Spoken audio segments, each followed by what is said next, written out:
Welcome to the social science class of 8th standard. Today we are learning economics.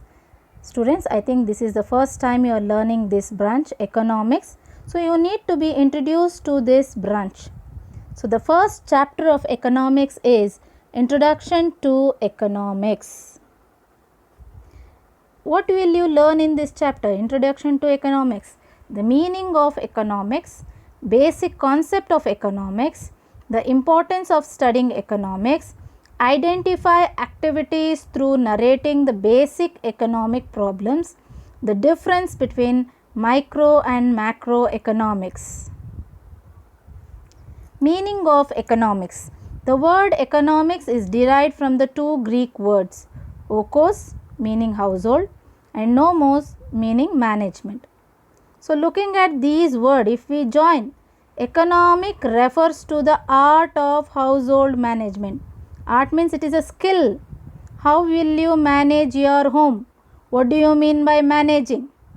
That involves using the available means to satisfy the basic needs of the family as well as prosper. Let us understand much more clearer. So in a family, people work, elderly people work, and when they work, what they will get? They get salary. That salary we call it as income of the family. Income here refers to means. Means means income. That income which the elderly person get, he won't keep himself. He use that income to satisfy the basic needs like food, shelter, cloth, education of the family members.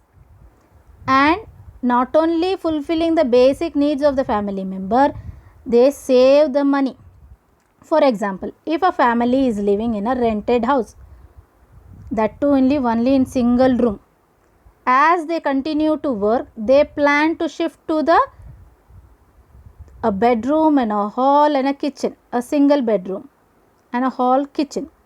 Now they have moved to where they can pay more rent, and then they plan to save money and purchase a site, and they purchase a site by saving.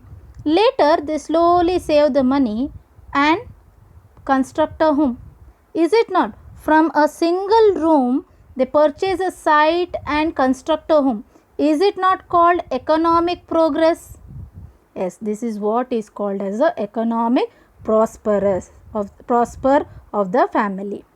So here, how a person manage the household means use the income earned to satisfy the needs and also plan for the prosperous. Is it not? The same thing can be applied to the society. Society has resources like human resources, natural resources, man-made resources that are utilized, that are used by the government to fulfill the basic needs of the people. It is not only fulfilling the basic needs of the people, but also the government has to plan for economic progress. When we got independence, India was mainly concentrating on agriculture, and then slowly try to progress our economic condition, industry. Now our country is called as a developed country. Slowly economically India is developing. So is it not a progress, economic prosperity in the country? So the organization of economic activity is called as economics. Is it very clear what is the meaning of economics? Father of economics. Adam Smith is called the father of economics. According to him, economics is a study of wealth. Wealth is not only the income, the material we purchase, every aspect where money is involved, that will become the wealth. So let us have a little small introduction about Adam Smith.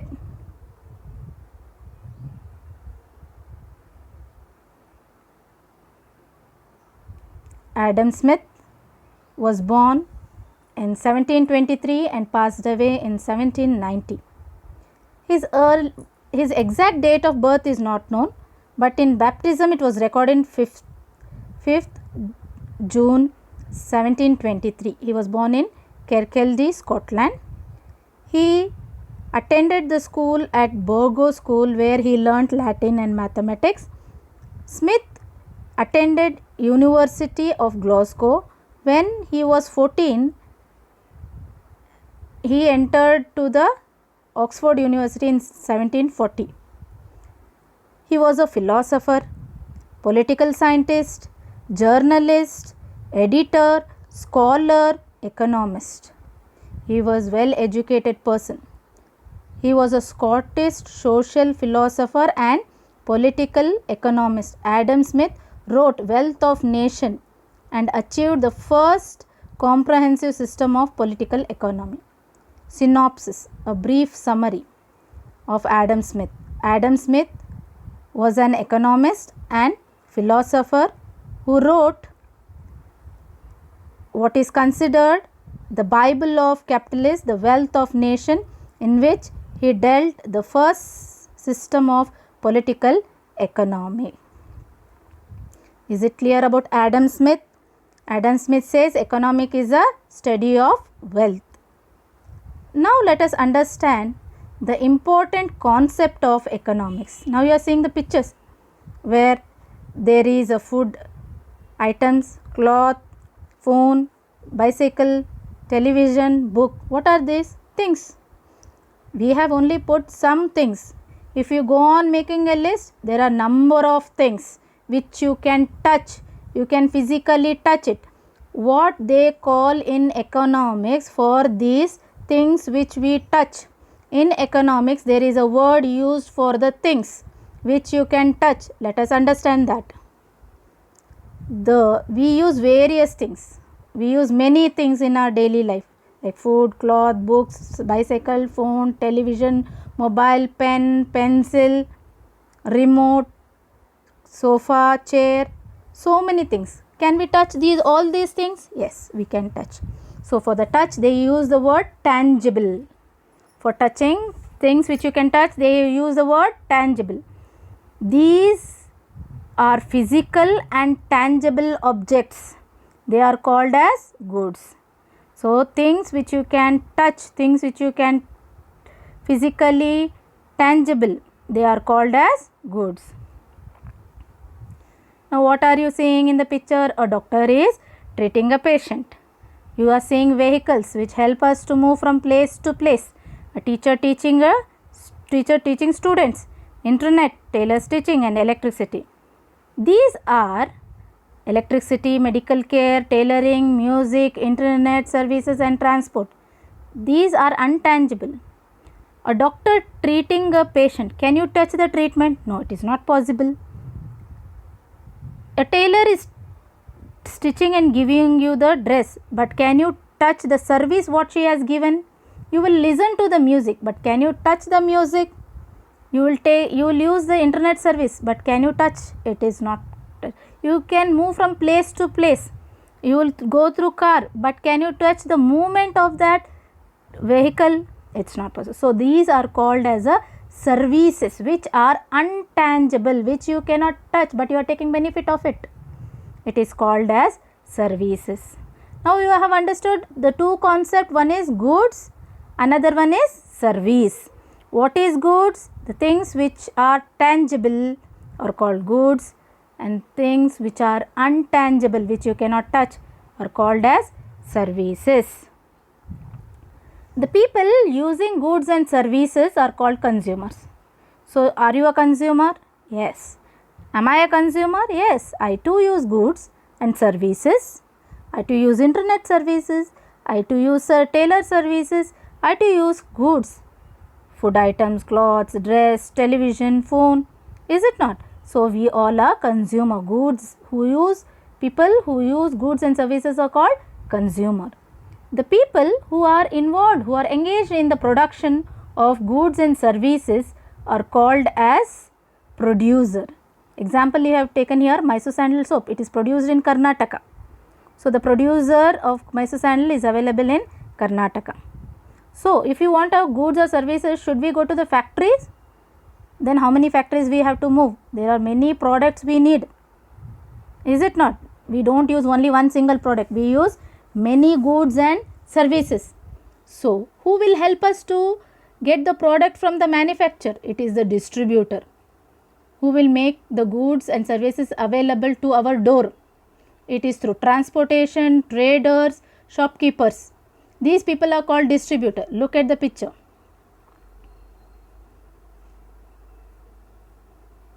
You can see a manufacturing sector, an industry where they produce the goods. A distributor goes to the factory and purchases the goods in a large quantity, and he uses the transport like aeroplane or tractor. He uses transport facility, and the goods which are purchased from the manufacturer are reached to the many shops, that is retail shop. What are the retail shops? The shops which are near our home are called as a retail shops. So they reach the products to the retail shop. In retail shop you have variety of products. The consumer go to the retailer and purchase the product. So is it very clear? The distributor reaches the product from industry to the retail shop, and consumer goes to the retail shop and purchases. Understood? Who is called as a consumer, who is called as a producer, and who is called as a distributor.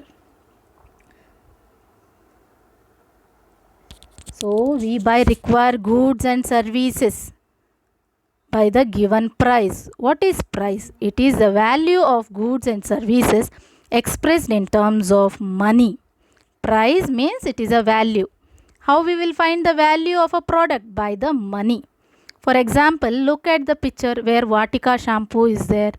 What is the price of that shampoo? 1 rupee. Can you see there? 1 rupee. So the price of the Vatika shampoo is 1. What we pay money 1 rupee and purchase the Vatika shampoo sachet. Look at the Surface Excel soap.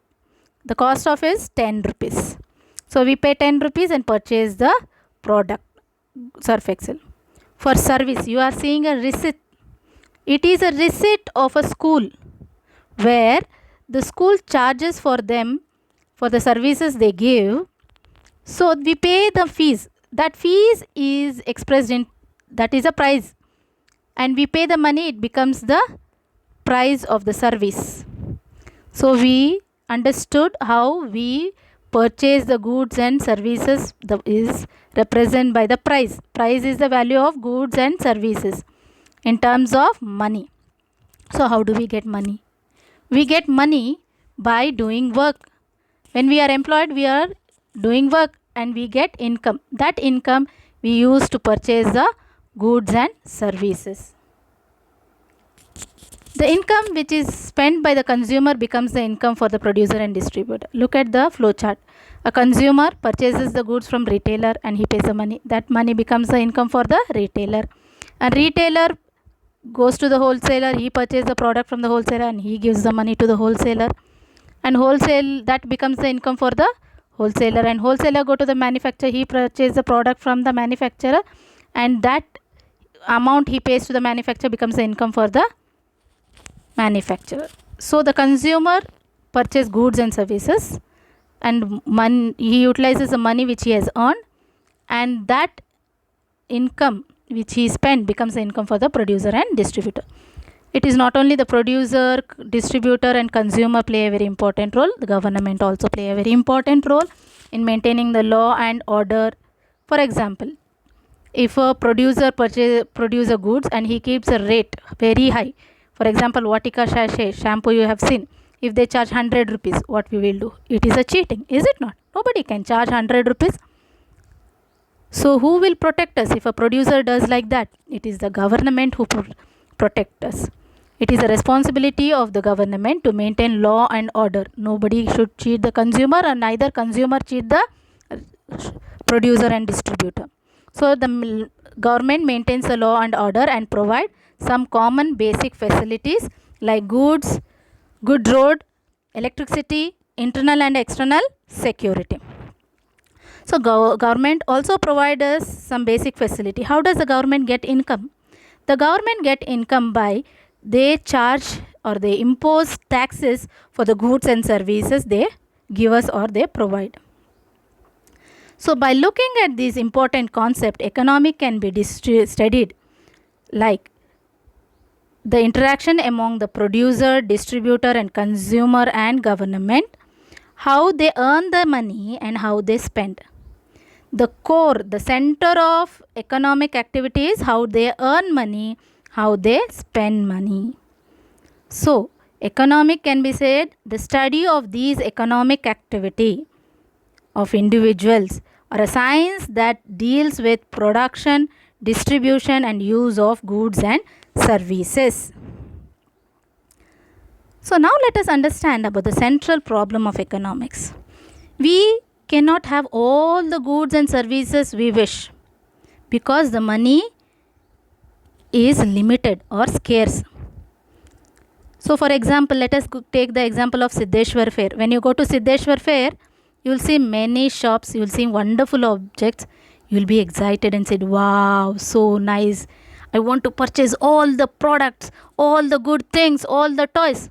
But you will look at your pocket and see the money is limited. Can you purchase all what you want? You wished for many things. But can you purchase everything? No, there is a limited amount. Parents have given you limited amount. Then what you will do? It is a common tendency on part that we choose most important one and first we purchase that and postpone the less urgent ones. Which you like the most you will purchase, and which you want and which you like most you will purchase, and which you don't like, which is the second, you will make a list which you like the first, second, third, and looking at your budget you will purchase. So what you are making? A choice. First lead to the scarcity, then that scarcity is solved by making a choice. That choice we call it as prioritization, which is the first and which is the second, by looking at the limited resources. The same thing is explained in the chart. Unlimited human wants, limited available resources, that leads to the scarcity limitation. So what this scarcity leads us? Because of less money, what you did? You made a choice. So what you will do? You will make which is more important and you will satisfy, and later you will postpone some of the things. Is it not? This is what is the central problem of economy. Even in the society, we have limited resources, but wants of people are unlimited. The government will give the prioritizer, makes the choose which is most important, and they give investment or they give importance for that sector and try to increase that sector. Like this, they will also make choice and bring economic development. Here some are the examples of scarcity and choice. In the first, you can see a farmer. He has two wants: a fertilizer to spray to the crops and a tractor. Now he has sowed the seed. He has certain amount. What will he do? Will he purchase tractor or a fertilizer? Obviously a farmer will purchase fertilizer, because if he spray the fertilizer, he will get a good crop. Once he get good crops, he can save that amount and purchase a tractor. So first preference is given for the fertilizer and postpone the tractor, and later he may purchase it. So is it clear how a farmer made a choice between the scarcity and limited resource and the wants? He had two wants and the money is scarce. First he gave preference to the fertilizer and later he postponed the tractor, but he will purchase but later. Let us look at the second example. You can see a boy, that he is a student. He has 20 rupees. He goes to the college and he wants to purchase a book, pen, and he wants to go to movie also. By end of the day, he feels very hungry and slightly he has a headache. So he has only 20 rupees. Now first, when you are hungry, what you will do? You will eat. So he will purchase a biscuit, and slightly he is not feeling well. He goes to the medical store and purchase a tablet. And then now he has certain amount left. If he purchase book, he can't go home. If he goes to movie, he can't go home. So he plans to go home and then postpones the purchasing book and going to movie. So here he, as a student, he prioritized his wants. there are many wants, but he prioritized first fulfill the hungry, feel comfortable, and slightly headache, make the health comfortable, then go home and reach home, and afterwards he can purchase book and go to movie. So here how a person uses the resources, available resources, 20 rupees, and how he makes the choice of his unlimited choice, unlimited wants, how he makes the selection and fulfills his needs. Based on the central problem of economics, economics is defined as social science that examine how people choose to use limited or scarce resources in attempting to satisfy their unlimited wants. So how people make a choice that are unlimited and scarce, which is limited resources, how they manage it, it is called as economics. So some of the definition of economics, according to Alfred Marshall, he says economics is a study of people in ordinary business of life. In our life, we do a lot of business, we purchase, we sell, we do bargaining. So how the people are doing this is what is study of economics. According to Llewellyn Robin, he says it is the science which studies human behavior as a relationship between given ends and scarce means which have alternative uses. So what we are here, according to Llewellyn Robin says, given ends means the wants. Ends here refers to our wants, and scarce means that is limited income. How we use that income and make alternative uses and fulfill our ends. Ends means wants. Is it not? Next, according to Paul A. Samuelson, he says economics is a study of how society uses the scarce resources to produce valuable commodities and distribute them among the people. How the society use the limited resources and produce good products and distribute to the people and see that people get all the basic facilities. This is what according to the Paul Samuelson says economics is. So today you have understood what is the meaning of economics. Then we have understood basic concept like goods, services, consumer, producer and distributor. And then we learnt about the central economic problem, that is scarcity and choice, and we saw certain examples, and we also learnt about the father of economics, Adam Smith, and definitions of Llewellyn Robin according to Alfred Marshall and Paul Samuelson. Is it very clear, children?